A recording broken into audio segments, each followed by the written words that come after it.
السلام علیکم دوستو آج ہم خلفائے راشدین کا سلسلہ شروع کر رہے ہیں، جس میں ہم اسلام کے 4 خلفاء کے بارے میں پڑھیں گے۔ نبی اقدس صلی اللہ علیہ وسلم کے بعد جو 4 صحابہ آپ صلی اللہ علیہ وسلم کے سیاسی اور مذہبی جانشین بنے اور انہوں نے اسلام کے مطابق حکومت کو چلایا، ان کو خلفائے راشدین کہا جاتا ہے۔ یہ 4 ہیں۔ نمبر 1 حضرت ابوبکر صدیق رضی اللہ تعالی عنہ، نمبر 2 حضرت عمر رضی اللہ تعالی عنہ، نمبر 3 حضرت عثمان رضی اللہ تعالی عنہ، اور نمبر 4 حضرت علی بن ابی طالب رضی اللہ تعالی عنہ۔ حضرت ابوبکر صدیق رضی اللہ تعالی عنہ، حضور صلی اللہ علیہ وسلم کی وفات کے بعد مسلمانوں نے حضرت ابوبکر صدیق کو اپنا جانشین بنایا۔ آپ رضی اللہ تعالی عنہ 573 عیسوی کو مکہ مکرمہ میں پیدا ہوئے۔ آپ کا پیدائشی نام عبد الکعبہ تھا، لیکن اسلام لانے کے بعد حضرت صلی اللہ علیہ وسلم نے ان کا نام عبداللہ رکھا۔ آپ کی کنیت ابو بکر تھی اور آپ کا لقب عتیق تھا۔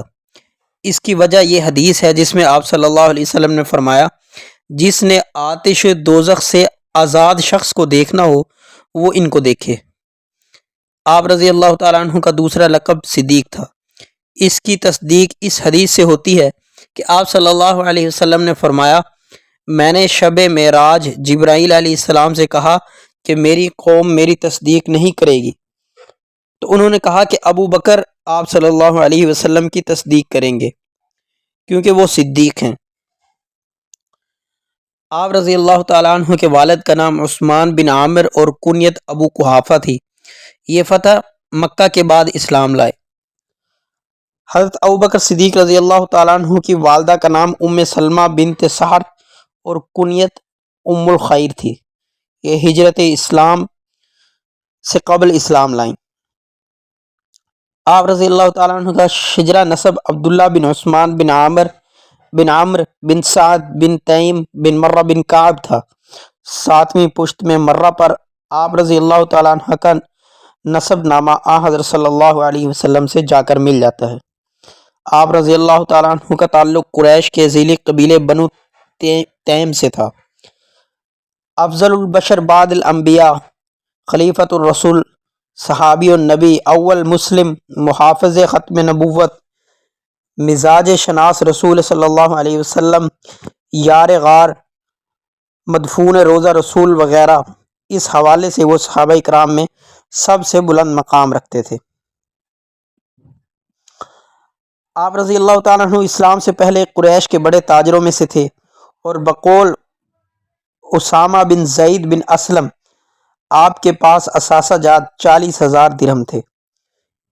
اس طرح آپ رضی اللہ تعالیٰ عنہ قریش کے بڑے تاجروں میں شمار ہوتے تھے اور تجارت کی وجہ سے خوشحال تھے۔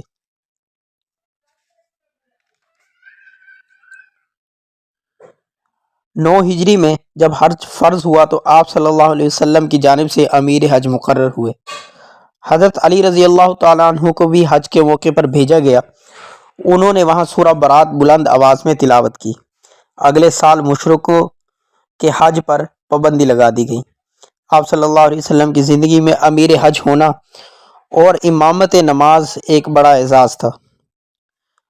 جب حضرت صلی اللہ علیہ وسلم شدید بیمار ہو گئے تو آپ صلی اللہ علیہ وسلم نے اپنی جگہ پر ابو بکر کو امام مقرر کیا۔ گویا یہ جانشینی نماز تک نہیں تھی بلکہ سیاسی خلافت کی طرف اشارہ بھی تھی۔ حضرت ابوبکر صدیق رضی اللہ تعالیٰ عنہ نے جمعرات سے لے کر پیر تک 17 نمازوں کی امامت کی۔ خود حضور اقدس صلی اللہ علیہ وسلم نے ان کی اقتداء میں نماز پڑھی۔ عین حیات نبی صلی اللہ علیہ وسلم میں حضرت ابوبکر صدیق رضی اللہ تعالیٰ عنہ نے 3 مرتبہ نماز پڑھائی۔ حضرت ابوبکر صدیق رضی اللہ تعالیٰ عنہ کی امامت نے ان کی سیاسی امامت کی بنیاد رکھی۔ اس سے معلوم ہوتا ہے کہ مرکزی امام محض رکعت کا امام نہیں ہوتا۔ وفات نبی صلی اللہ علیہ وسلم پر مسلمان بہت پریشان ہوئے، یہاں تک کہ حضرت عمر رضی اللہ تعالیٰ عنہ جیسے جری مسلمان نے اعلان کر دیا جو شخص کہے گا کہ آن حضرت صلی اللہ علیہ وسلم وفات پا گئے ہیں، میں اس کی گردن اڑا دوں گا۔ اس موقع پر آپ صلی اللہ علیہ وسلم نے ایک تاریخی کردار ادا کیا۔ اس موقع پر حضرت ابوبکر صدیق رضی اللہ تعالیٰ عنہ نے ایک تاریخی کردار ادا کیا اور مسلمانوں کو سنبھالا جو ایک ناگہانی مصیبت میں گرفتار تھے۔ آپ رضی اللہ تعالیٰ عنہ نے اس موقع پر مختصر تقریر کی اور فرمایا، اے لوگو، اگر تم محمد صلی اللہ علیہ وسلم کے پرستار تھے تو سمجھ لو کہ آپ صلی اللہ علیہ وسلم وفات پا چکے ہیں، اور اگر اللہ کی عبادت کرتے ہو تو وہ غیر فانی اور زندہ ہے۔ اس کے بعد قرآن کی آیت تلاوت کی، اور محمد صلی اللہ علیہ وسلم اللہ کے رسول ہیں اور آپ سے پہلے بھی کئی رسول گزر چکے ہیں۔ یہ آیت سن کر مسلمانوں کو آپ صلی اللہ علیہ وسلم کے وفات کا یقین ہو گیا۔ ایسا معلوم ہوتا تھا کہ یہ آیت گویا اسی وقت کے لیے نازل ہوئی تھی۔ ابو بکر کی خدمات کا اعتراف بزبان نبی صلی اللہ علیہ وسلم موجود ہے۔ آپ صلی اللہ علیہ وسلم نے فرمایا، دو شخص ابو بکر خدیجہ کے مالوں نے جس قدر اسلام کو نفع دیا کسی اور نے نہیں دیا۔ ایک موقع پر فرمایا، میں نے ہر شخص کے احسانات کا بدلہ دنیا میں دے دیا، لیکن ابو بکر کے احسانات مجھ پر باقی ہیں، ان کی جزا قیامت کے دن اللہ تعالیٰ خود دے گا۔ مزید برآں مسجد نبوی کے ارد گرد صحابہ اکرام کے مکانات کی کھڑکیاں مسجد نبی صلی اللہ علیہ وسلم میں حاضری کے لیے کھلتی تھی۔